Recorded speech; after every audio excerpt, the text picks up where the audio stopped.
careful instructions concerning the rendezvous and cut the connection. Kendall sat for a long time staring at the blank screen, smoking endless cigarettes. After a while he got wearily to his feet and looked at his watch. In 7 hours and 25 minutes he would be on a Centaurian ship that would lift out of Terra's orbit and start bending space into time, until the pale green globe of Centaur hung in a black sky, greatened and darkened, and Kendall was looking out across the huge rocket port from which the Centaurians planned to launch Terra's destruction. Now, for the first time, he saw the Centaurian without the mask. The man was handsome. He had the cruel black eyes of all Centaurians. He smiled coldly. "We've come a long way, Kendall. I suppose you want to see your wife." "No." It was a surprise. "I don't quite understand. My feeling for her is such that I wouldn't dare allow myself close to her. I wouldn't have the courage to let her go again." "It's unnecessary that you do. We Centaurians keep our bargains." "I've made my decision."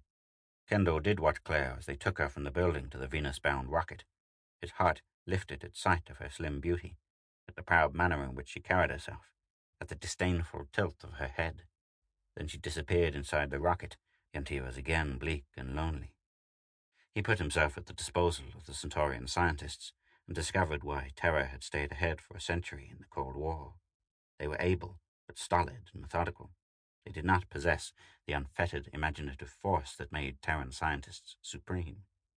Day by day, the great lethal monster took form, and Kendall's dread increased as the time of completion approached. Then the momentous morning arrived. Aside from asking technical questions and seeking guidance, the Centaurians left Kendall strictly alone, treated him with contempt. All traitors are recorded, even from those they help. Kendall didn't seem to mind. In fact, he preferred being alone. Then one morning the Centaurian approached him. "The launching is today. Would you like to witness the death stroke? The gesture with which we slay your planet?" Kendall shrugged. "Makes little difference. We will watch together from the tower." 2 junior scientists in Plant 9 were discussing Kendall's disappearance. "His leave was on the level, signed by the chief, 3 days. Did he actually go to Yellowstone?" "They're pretty sure he did. After that, he vanished into thin air." "Nobody vanishes into thin air." The junior scientist looked around and lowered his voice. "Do you think he defected?"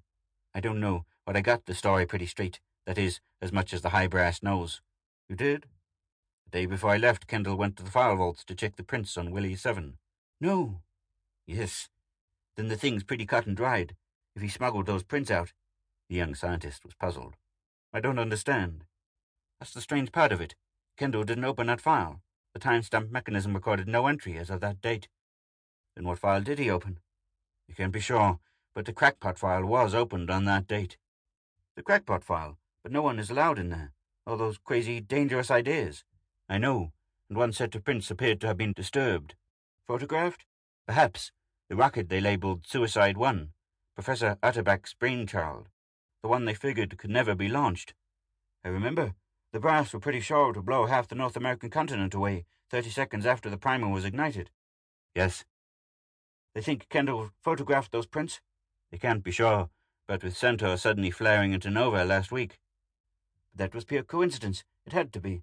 If Kendall had a plan to get that rocket into the Centaurian's hands, why did he keep it to himself? It would have been the making of the man. He would have been a hero." "As I say, they've little to go on. Right now they're trying to locate Kendall's wife. If they find her, they might learn something." End of story 10.